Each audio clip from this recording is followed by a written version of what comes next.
আসসালামু আলাইকুম guys, hello everyone. আজকে আমি দেখাবো আমার সারাদিনের ভ্লগ।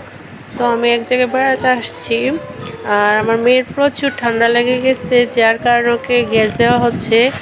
গ্যাস আমি কখনোই দিইনি আমার বাচ্চাটাকে, তবে এইটাই প্রথমবার দিচ্ছি। আর ও এত পরিমাণ কান্না করছিল যে বলার মতো না, আর ওর কান্না দেখে আমার অনেক খারাপ লাগতেছিল।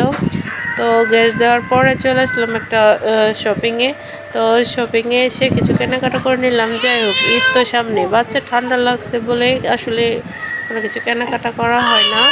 তো এক পর্যায়ে আসলাম শপিং মলে এসে কিছু কেনাকাটা করলাম। যাই হোক, আসলে কেনাকাটাটা আমার ছোট যা করতেছিল, আমি বাবুকে নিয়ে পাশে দাঁড়িয়ে আছিলাম। আসলে আমি আমার ছোট যার বাসায় আসছি বেড়াতে।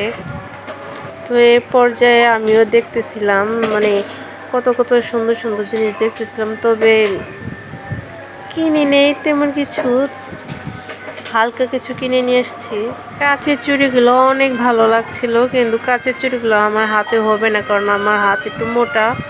আর আসার সময় বাজার থেকে আমার দেবর ছুরি মাছের শুটকি নিয়ে এসেছিল অনেকগুলো। আজকে আমি স্পেশালি ছুরি মাছের শুটকি কীভাবে ভর্তা করা হয় সেটাই আমি দেখাবো। এভাবে ভর্তা করলে গরম ভাতের সাথে কিন্তু বেশ ভালো লাগে খেতে।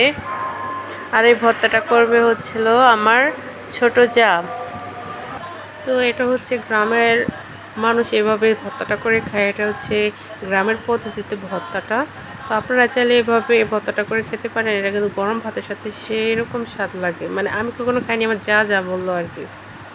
তো এভাবে ছুরি শুটকিগুলো আর কাঁচামরিচ এভাবে নিয়ে নেবেন।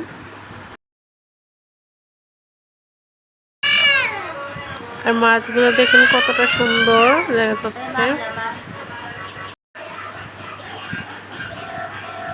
এই ভর্তাটা বানাতে পেঁয়াজ কুচি লাগবে। আমি প্রথমে কতগুলো পেঁয়াজ নিয়ে নিয়েছি, আর নিয়ে নিয়েছি সাথে একটু আদা লাগবে, আর পেঁয়াজ লাগবে। আর শুটকিগুলো মুচমুচে করে ভেজে নিতে হবে। তারপর ধনিয়া পাতা আর পেঁয়াজগুলো কাঁচামরিচ দিয়ে সুন্দরভাবে কষলে নিতে হবে। এই ফাঁকে দেখে আমার মেয়ে কান্না করতেছিল, আমি মাঝখানে দেখাতে পারিনি অনেক কিছু, কারণ আমার মেয়েটা অনেক জ্বালাচ্ছিল, তাই বারবার আমার কুলোতে চাচ্ছিল আর কি। তো এই পর্যায়ে পেঁয়াজ, কাঁচামরিচ, ধনিয়া পাতা অ্যাড করার পরে এখানে দিয়ে দেবো কিছুটা লেবুর রস দিয়ে দিতে হবে। শুটকিগুলো সব কিছু মিলে একসাথে এরকমভাবে চটকিয়ে নিয়েছে। এখন দিয়ে দেবো হচ্ছে লেবুর রস। আর এই লেবুর রসটা কিন্তু একটা সিক্রেট, এটা দিলে কিন্তু ভর্তাটা অনেক ভালো লাগে খেতে।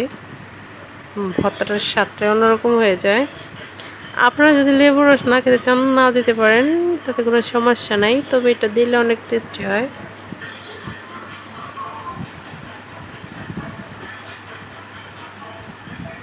এভাবে দিয়ে দিবেন। তো এখানে ওই সবগুলো দিয়ে দিল। এই হচ্ছে ভর্তাটার ফাইনাল লুক।